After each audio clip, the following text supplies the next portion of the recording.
Dirección Nacional de Control de Drogas, frente a la incapacidad que la Fiscalía ha tenido para detener a los autores de ese hecho.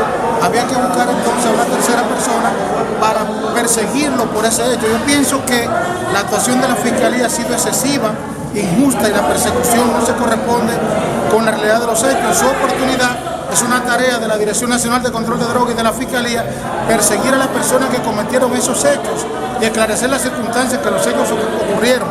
No perseguir a familiares para presionar, porque a partir de la caída de la dictadura de Trujillo, la retención de personas ajenas a una investigación ha quedado terminantemente prohibido. El Estado Dominicano, en un buen Estado de Derecho, debería también de resarcir los daños de una prisión injusta y nadie le responde a ellos por esos daños. Eso a toda luz quedó evidenciado que es un error del Ministerio Público al acusar a estas dos personas que no tienen nada que ver con el asunto que están investigando, que es con respecto a los hechos ocurridos el pasado 6 de diciembre en el sector de Pueblo Nuevo, en la calle Francisca La Francisquera, y que lógicamente estas dos personas no tienen absolutamente nada que ver con eso.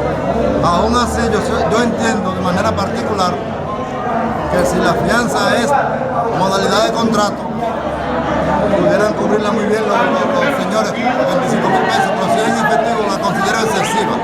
Considero que es demasiado alta, porque son gente humilde, lo que hacen es trabajar diariamente para ganarse el sustento de su familia. ¿Tú estás bien? Sí, es un hombre serio. Sí.